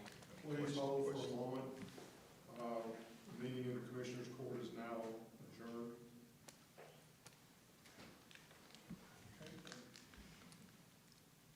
Excuse me. On the sidewalk project, so this represents 4 of the projects were pure sidewalk improvements. So, you know, not having a roadway component, and then some good trail projects as well. So this is what we were talking about, just an example in Fort Worth on Rosedale, where you'll note this isn't a full traffic signal, it's just to serve the crosswalk. So when we talk about, you'll see the terminology hawk signal, that's what we're referring to. Hawk is like saying Coca-Cola, it's actually the brand, but it's a signal that just stops the vehicles for pedestrians. So there's not enough cross traffic to warrant a full signal. And there's quite a few of these in the program at different schools. So they're definitely valuable projects, but I just wanted you to see kind of the difference versus a traffic signal. So that kind of covers the overview of the projects, and I guess we'll turn it back over to you, Victor. Well, I think it, at least first order of business is any continuation discussion of this particular item. This is probably the most important thing, it is the most important thing we're covering today. And I certainly want to open it up to all of you if you have some thoughts about a different level of criteria or something that it should be open to this group to consider, and to submit to our consultants. Is there something we're missing? Yeah, I was Gary. just gonna ask, I don't have the history on all this, but it sounded like Friesen Nichols was a consultant in 2006 Transportation Bond Program. So that being said, I presume a lot of this, as you kind of pointed out, Chris, came from that committee and what all the judges and everybody came up with for scoring these projects, or for differentiating these projects and prioritizing them. So how did that work out? Does this represent pretty much how they went about it, but maybe just a few different things thrown in? Yeah, just a few. I know it's a different mix. We've got trails, we've got some different things in here that weren't in that 2006. Because that 2006 was more driven by widening projects, increasing capacity, regional type roadways. Is that correct, Randy? Yeah, I would just say that, so when we did our 2006 program, we actually had some projects that were submitted to us that were trail projects. It's just that by virtue of the way that the Project Evaluation Committee at the time decided to score those projects, those happened to fall at the bottom of the list, simply because it wasn't the primary focus at that time of the Commissioners Court and of the committee, which kind of leads into a little bit, I guess, on the discussion that Victor, I don't mean to get in front of you on this, but with regard to any of the weighting that the committee may wish to apply to any of the criteria. So so we had 2006, but now we're talking about to this particular program and how the committee would wish to recommend to the court. Yeah, and Greg, just to add to what Randy said, the criteria is based really on the program goals that are listed on the policy. So if you read those goals, you know, congestion relief, safety, connectivity, so a lot of the criteria mirror those goals. And some of the overlays and trail projects were part of the program goal to consider a broader range of projects. So that's why you're seeing more of those. So the criteria really mirrors the program goals and the policy on that first page. What's interesting about the 06 program is that the criteria, each criteria was given an equal weight, 10 points, which is, based on my experience, is really a little unusual because the programs I've been involved in, there's always been one or two criteria that were given higher weights or scores. At one job, we gave safety a higher weight compared to the other criteria. At another job, we gave shovel-ready higher criteria because our elected officials wanted to be able to point to a completed project and saying, this is how your taxpayers' money was used. So they gave that a lot more points. So that's where we're kind of looking for the feedback. Should all this criteria be weighted and scored the same number of points, or should maybe one or two be weighted differently? And Randy, if I recall, there was a discussion we had in that previous committee about neighborhood impact as far as parking. We got into curb bulb outs and all those submission, Rosedale, those kind of things. So those were other discussions we were having about neighborhood impact in terms of impact on major arteries. Boy, I think your memory's better than mine. If I recall, that was a big discussion on neighborhood impact off of major thoroughfares like Rosedale.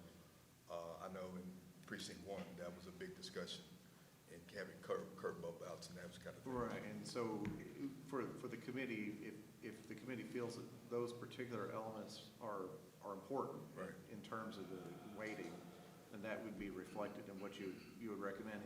When I say recommend, keep in mind, and we'll get to the schedule in just a moment, but we want to be able to come back to the Commissioners Court and brief them on this discussion today and the recommendations that you would have from your review.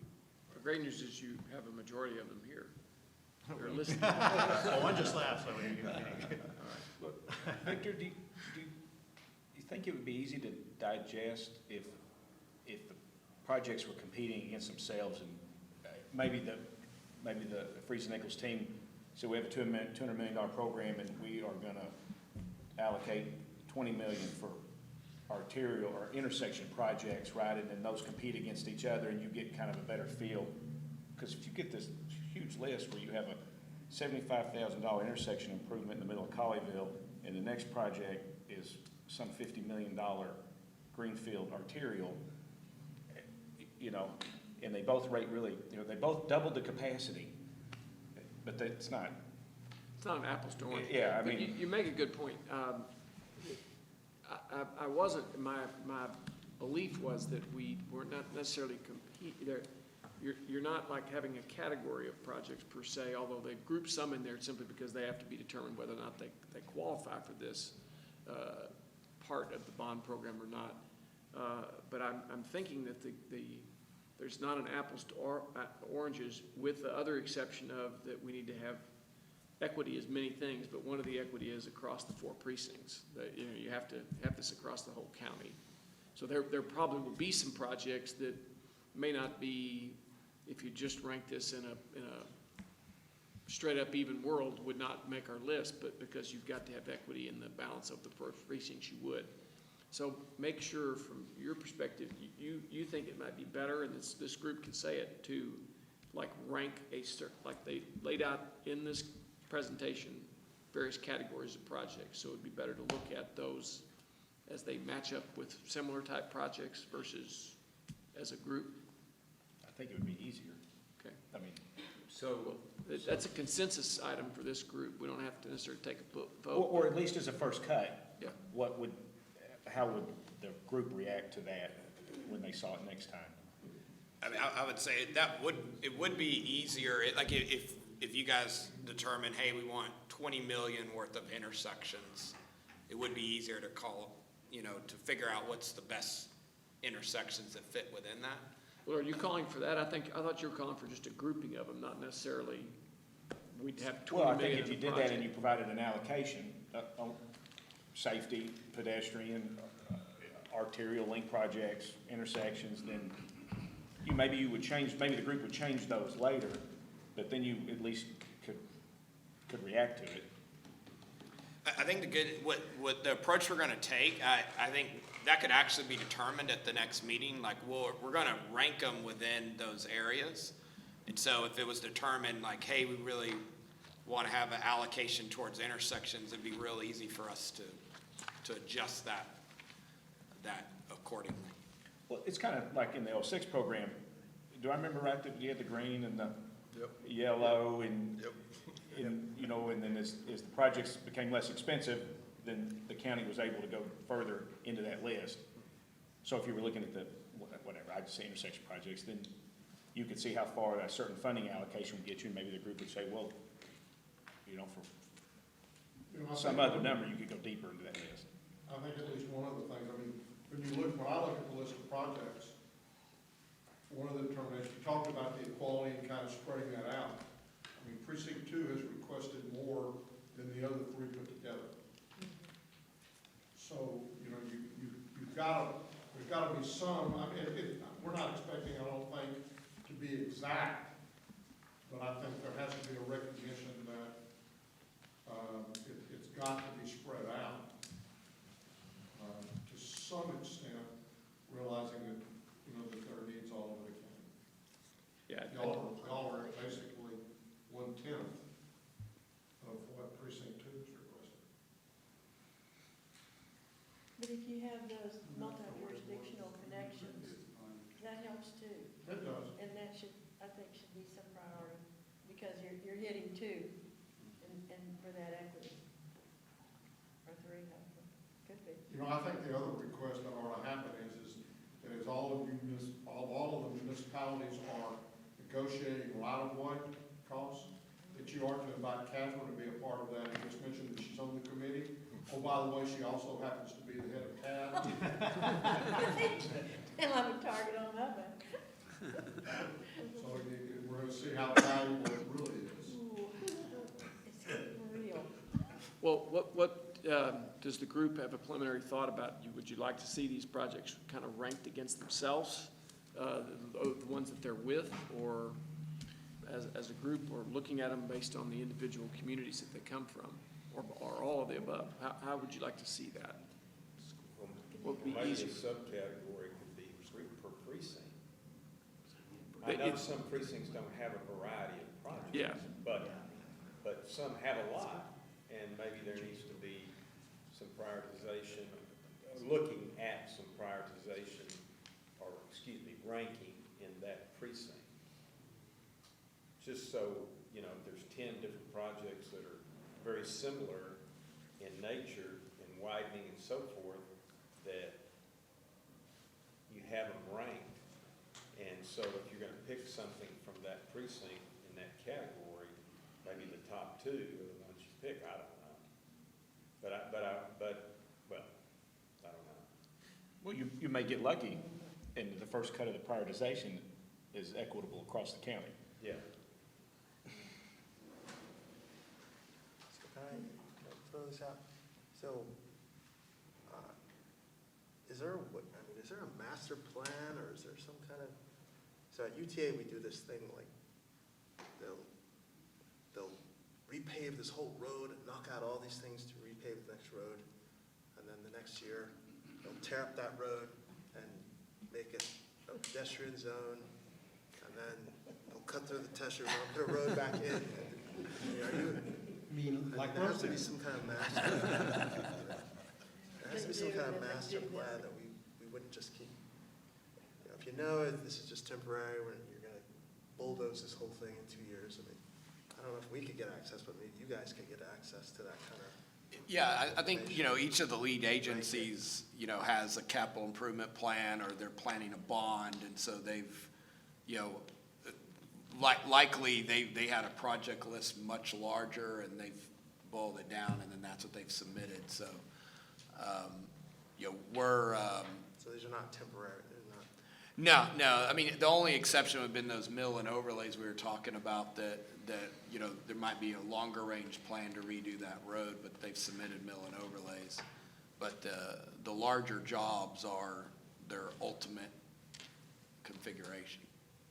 And I would also just add to that, that when we have our follow-up meetings with the lead agencies, that's certainly something that we're going to be talking to them. We're going to be pretty specific with our questions to them. Let me shift one question and come back to these in terms of that. If we're going to have our next meeting on June 24th, and you're going to talk to the Commissioners Court on June 8th, so that's kind of a window after that, it would seem to be helpful if we can get this information out to the committee, say by June 17th, the week before. Is that doable for you? Because they need time to study. This is a lot of information. They need time to study it. Yeah, so there's certainly categories that's much easier to get. The traffic analysis one, like what I was showing you, the intersections might take a little time, but like, the one about, connectivity, the strategically significant, the shovel-ready, that one I think we can get done fairly quick. It's more the traffic ones where there's. So based on the evaluation criteria you have and perhaps some suggestions we have today, how ready could you be on the 17th to deliver a usable product? If you're talking about, we haven't really balanced what the scoring would be yet, but if you have missing components, are we talking that we'd have 60% review, 80% review? I mean, I'm trying to gauge this relative to the time of the committee. I want them to use their time best as possible. We want the best product from you and the county, but we want the best use of their time. Right. Would it be possible for me to put more thought in it? You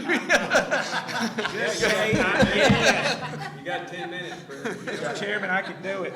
Maybe. Okay, well, part of it is that, I keep going back to getting this done in a reasonable fashion. Yeah. Before, what's our final deadline date? I know our final meeting date is in July I've got it in front of me here, but I forgot where I wrote it down. But what's our final date to get a project or submittal into the court? Well, the court, I believe, I don't recall the exact date, but it's somewhere around middle of August would be the deadline for calling the election. Okay, that's what I thought. I mean, I knew that in the middle of court, but middle of August, but their committee meeting, or their final meeting on it will be, at this point, is that set on the calendar yet? Not sure. Not the details of it, but. So let me understand your question. I'm looking to see if we have a window of room to make sure we give precedent or priority today to finding another date for this meeting, this group to get together. If they're gonna have a challenge getting us a full group of projects reviewed together before, at least a week before the meeting, then we need to be thinking about having a meeting that's later in the month of June.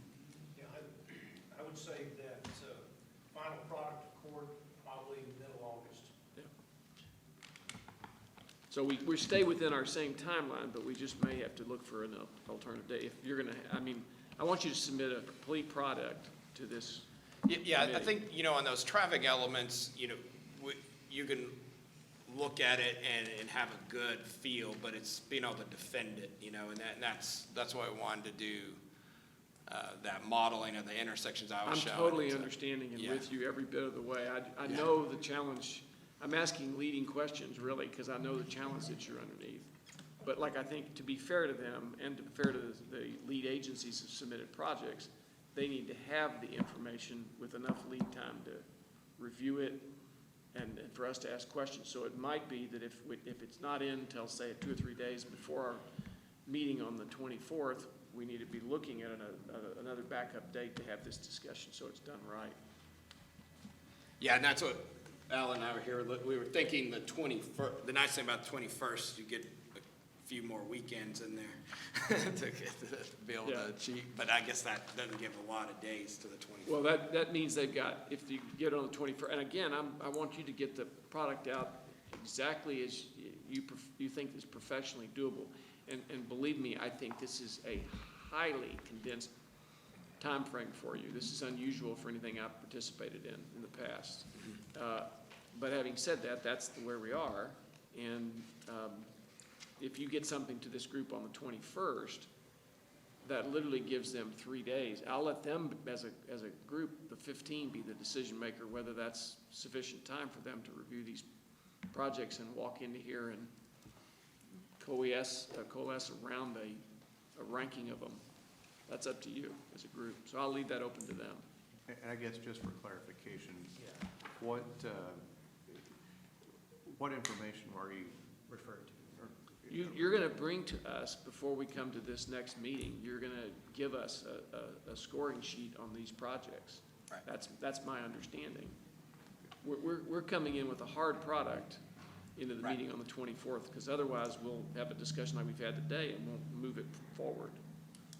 But Victor, I'd like to go back to your question regarding the prioritization, not to create work for Friesen Nichols, but I think it would be advantageous for the committee if we could do this by precinct and then also do that as an aggregate. I don't disagree with that. Yeah. It's just the product we can still continue to discuss. I just want to make sure we're keeping in mind we're layering on a lot of things. It's going to take them time. That is true. Me And personally, you know that as well as anybody in the room. Me personally, I'd like to have a lot of time to review it, but I'd rather it be comprehensive. So if it means having fewer days to review it, I'd rather have something that's more comprehensive. I agree. That's my opinion. But again, I'm also asking this group, do you want to have, to start to look at reserving an additional date or space for you to have discussion on this? Wouldn't it be advantageous to go ahead and anticipate that, and if we don't have to do that? That's exactly what I'm saying. You're more succinct to the point than I am. So I think one of the things I've heard about so we can rank all the projects against each other, and we can show then how they rank by precinct. So you can rank projects by precinct then. That can be done. So you got whatever, precinct 1 has 10 projects. Here's how they ranked out just as so that you can see how they rank within the precinct. Then you can also I think what we're talking about is we'll have the overall, so it'll show the top of that 161, where the top rank out, but then we could also try to break it into some of these categories.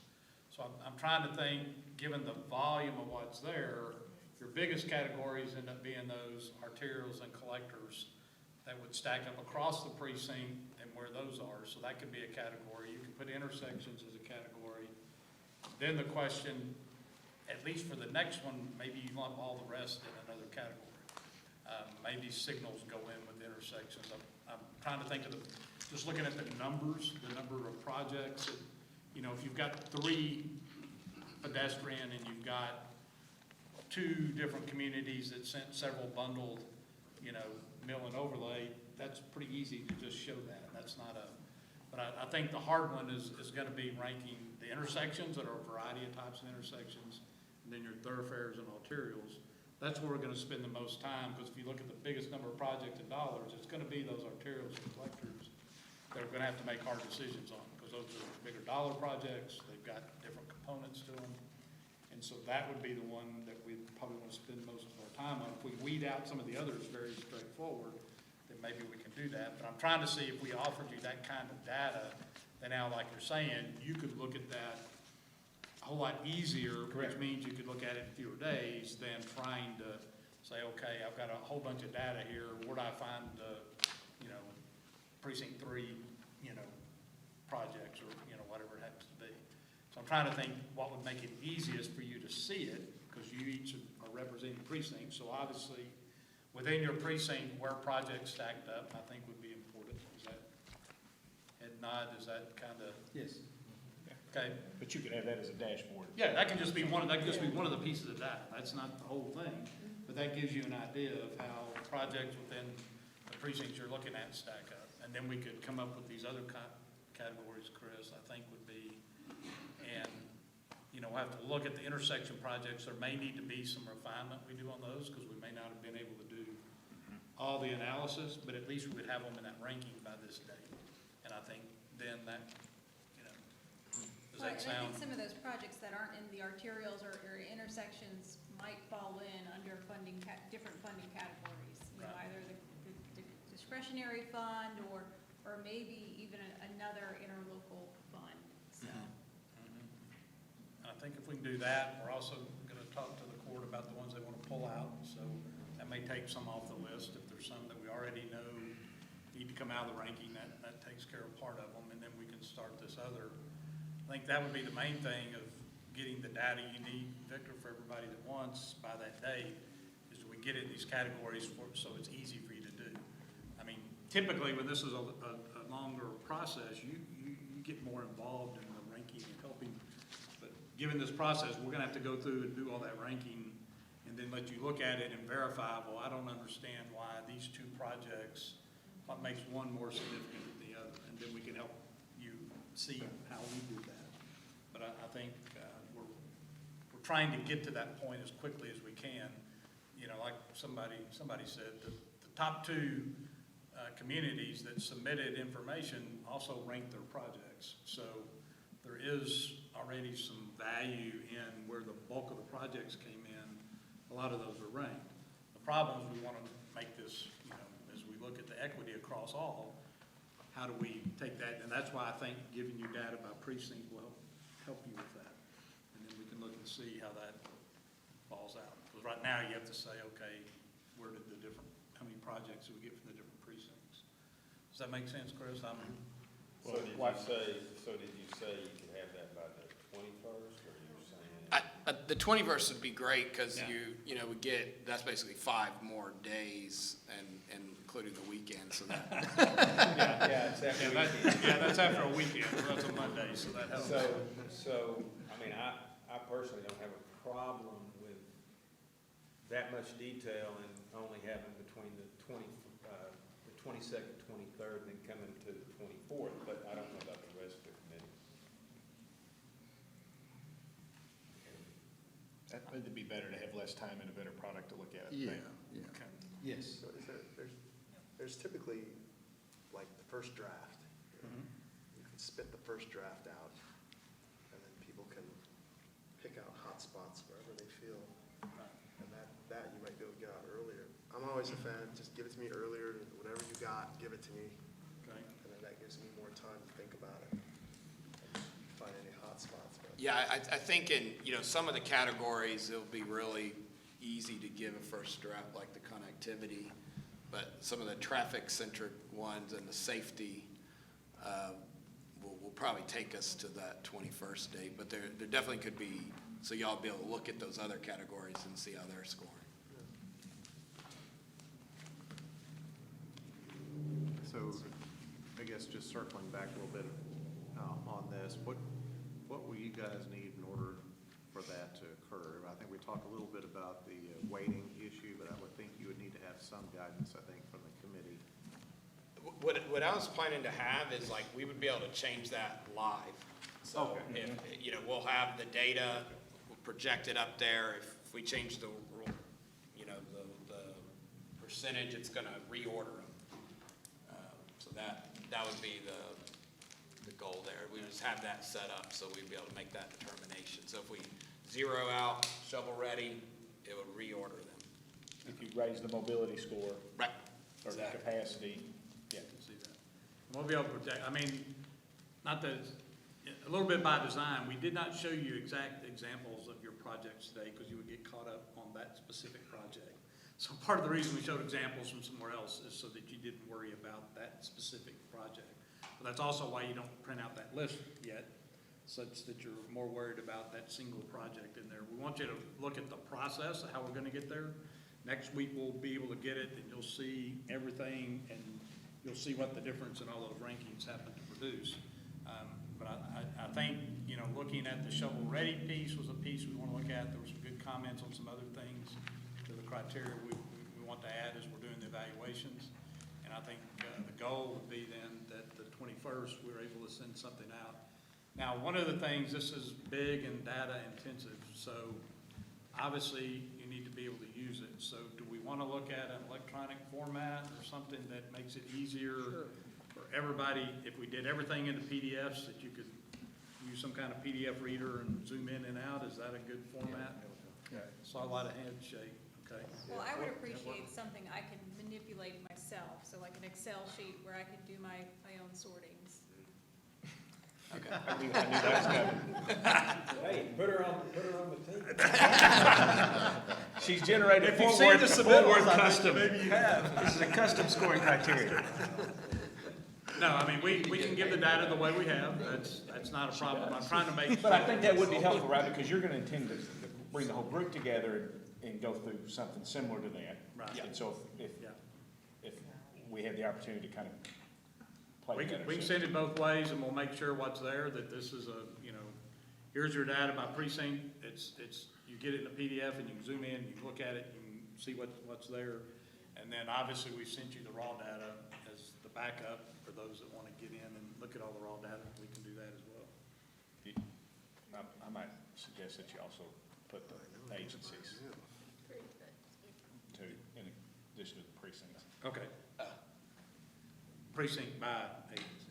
There you go. Well, So are you, right, you got, are you talking the 17th, or are you talking the 21st? 21st. The 21st is when we would send you the information. The meeting's on the 24th. I do like, given how we've putting an alternate date out there, Victor, I do think there's no reason of not having that. We're right up against the 4th, so given all that, I think having another date that we put on the calendar would be good, just so that we have it. And then we'll have you something that you'll be able to see real information with things that you can look at very well. On the 21st? 21st. The morning of the 21st? Good consultant form, 5 PM. No, I'm kidding. Close the business. That goes unsaid, no. So you can't send us just a rough, you can't just send a rough anything earlier? Just something very rough, just so we can see what's knocked out, Well, that is after we meet with the court on the 8th and understand, projects that may be, being funded in other ways, we'd be able to give you an update there. Yeah. We can figure out a way that we can give you stuff maybe in some of these big categories so that you have that. If you want something that's more in a preliminary, what we don't want to do is all this data getting out there, people get hung on that one's 7 and one's 26. And you got to realize these are going to come in big, and somebody mentioned in the last bond program. You end up with these green, yellow, red kind of things when it's all, I mean, if you've been through the process, you end up in the big categories, and what's the difference in a 7 and a 19? So we don't want you to get caught up on that, but we're fine giving you that information so you can use that to see how your project may have been 19 and the other one's 7, so you can ask the questions. That's what we want you to do, is ask us the questions of why those are different, and we need to be able to explain that to you, why we saw one was a 19 and one was a 7. Because a lot of the jobs, the top almost 80% fall out pretty easy. It's that last 20 that gets close to that line that becomes very difficult. That's where we're gonna need some, guidance of what we want to do in some of those areas.